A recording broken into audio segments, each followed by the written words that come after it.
Hello and welcome to another episode of Scott Reads Comics. Today I will be covering Marvel Tales number 89, starring Spider-Man and featuring The Birth of the Gibbon. We've got an amazing John Romita cover, and as we turn to our title page, we can see this one is brought to you by Super Stan Lee and Jazzy John Romita, with John Costanza as our letterer. Uncredited colorist here, not sure who it was. Our title, The Birth of the Gibbon, originally presented in Spider-Man 110, which was published in 1972, and of course this reprint was published in 1978. It could only happen to me. I managed to save Flash Thompson's life with the help of Doctor Strange, only to learn that Flash is after the very same gal that Spider-Man loves. Only a webhead like me could be enough of a loser for a break like this. If you missed last ish, you'll have to take our word for it. But don't worry, we wouldn't toss you a curve. Sincere, Stan. If I ever lost Gwen, no, I can't. I won't even think of it. Why? Why can't things ever turn out right? Nuts. That's all I need. A broken hand to wrap things up. It feels okay, but the way my luck's been running, I probably loosened some fingers. At least I'll be able to sell some pictures of Doc Strange, and oh no, in all the confusion, I didn't set my camera. That means no pictures, no money, no nothing. That sinks it. If I inherited a fortune, it would be Confederate dough. I'm even too dumb to know when to quit. Now what did I do? It took me months to modify that just the right way. And if anyone finds it and traces it back to Spider-Man, maybe I can snare it with my webbing. Nuts, I missed it. That's okay, fella, no sweat. Someone's caught it, but who? Who indeed? Stay where you are, pal. I'll be right up there. He's as agile as I am, maybe even more so. Hey, I'd know that costume anywhere. You're the real Spider-Man, huh? You've got the advantage over me, mister. Who are you? The name's Martin Blank, but it wouldn't mean anything to you. I've been reading about you for years.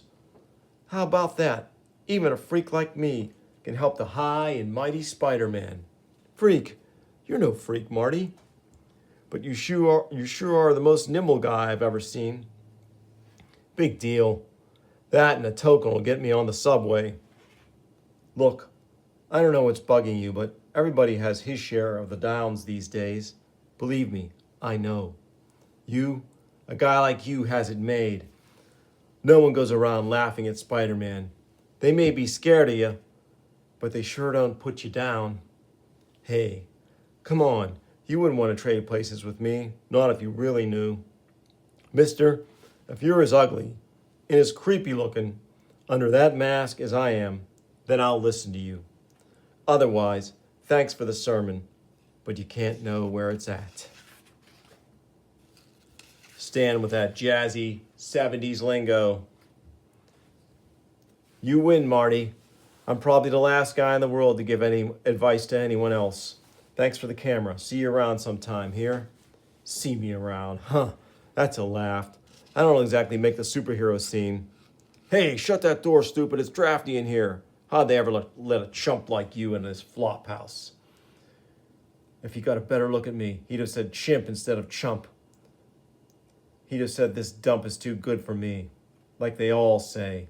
Then he'd ask me why I ain't in the zoo. And then the fighting would start, like always.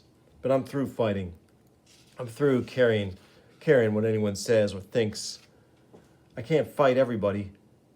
Can't keep proving myself day after day after day. Anyway, how do I know they're not right? Sometimes I figure I'd be better off locked in a cage somewhere in some crummy zoo. I remember how that's where I was happiest, whenever the orphanage would take a bunch of us to the zoo. And here we get a reverie in which Martin remembers in his youth how he was always different from the other kids. And it's clear to me that he's obviously a mutant, but it's not really made clear in the story. He does have powers. These aren't just sort of oddities about him. And so he reminds me a lot of young Henry McCoy, the Beast, in many ways. And I wonder if that's what Stan was thinking of. The way I looked, I knew better than to try for any ordinary job, so I went to the one place where I figured I might fit in.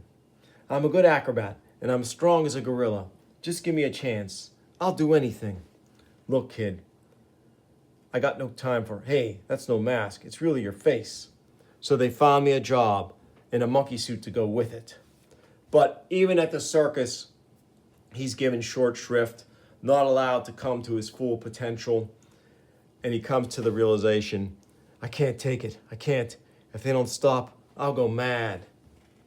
I don't know how I did it, but I lasted out the week, long enough to get my first and only paycheck.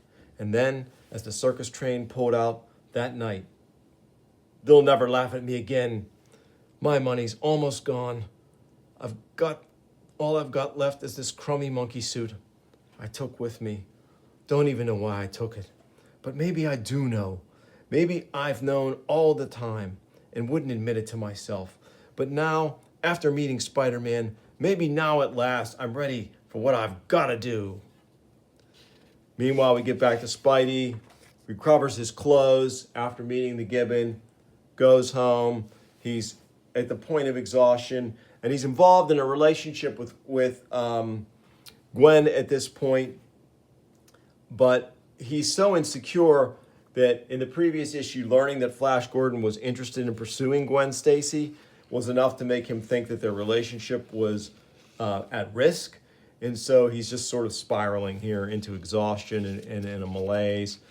And Aunt May has her own issues. It's very soap operatic. Stan is really dialing up the soap opera stuff in this.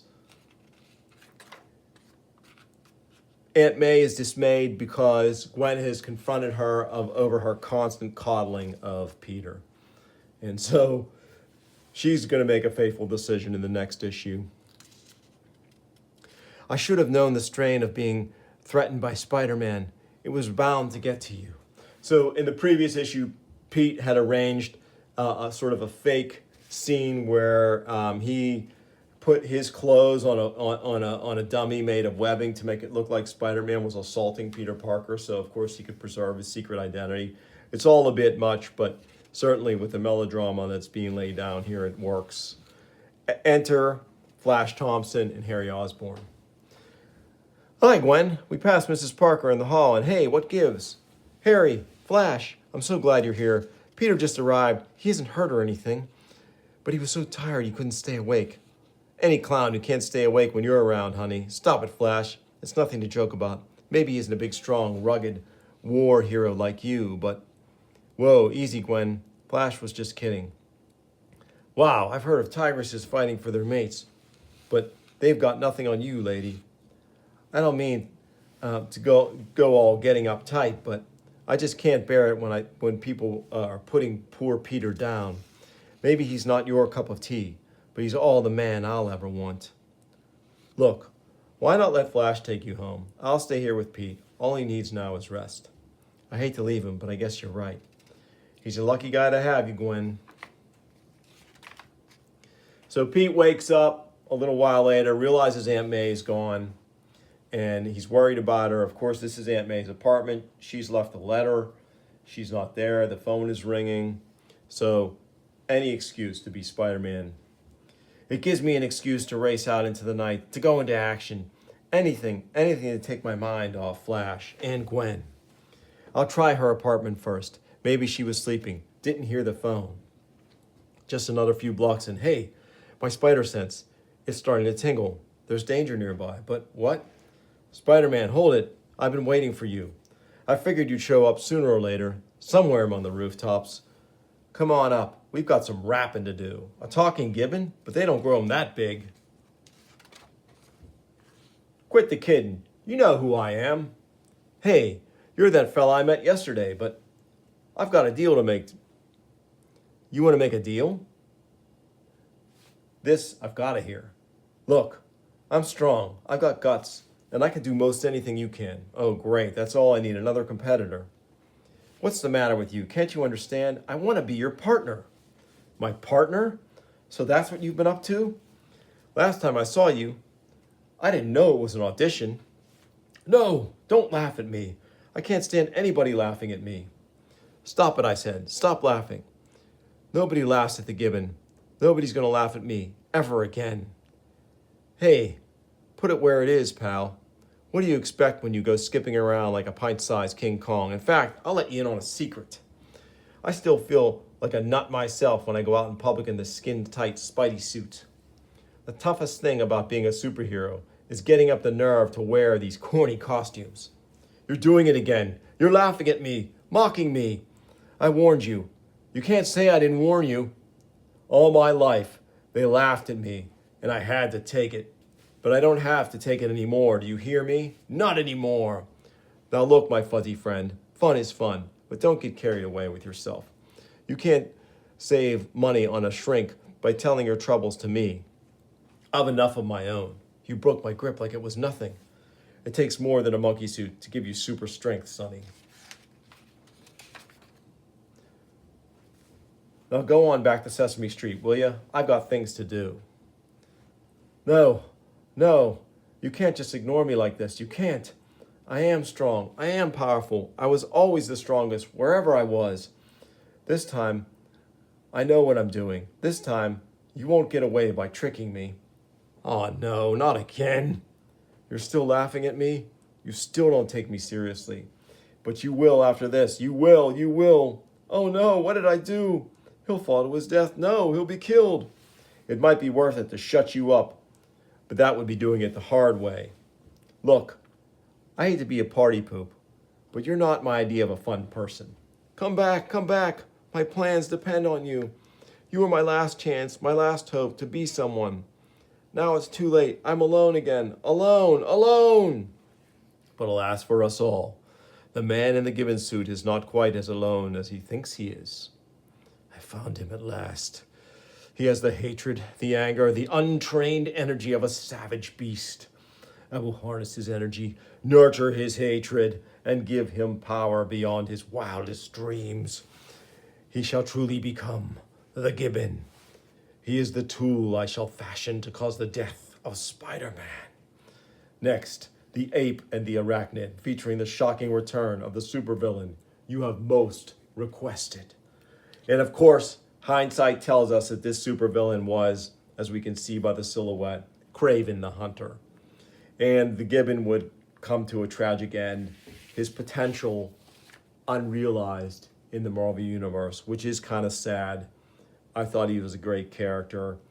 I have fellow comic friends who really, when this story came out, loved the Gibbon so much and wanted the best for him, but apparently this tale was destined to end in tragedy.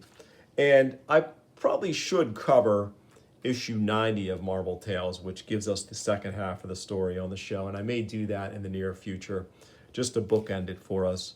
But what a great story. It's so much fun to cover these comics, to read them for you, to share them with you. If you're new to the channel, I want to take this moment to just offer you the opportunity to go through my backlog of videos, look at some of the other stuff I've done. I've got quite a few videos now. This is episode 178, I believe. So there's a ton of material to go through, a lot of great issues, and I'm sure you'll find something else you like. And if you do like what you're seeing, please do subscribe, tell your friends, and I'll bring you more soon on Scott Reads Comics. Thanks for watching.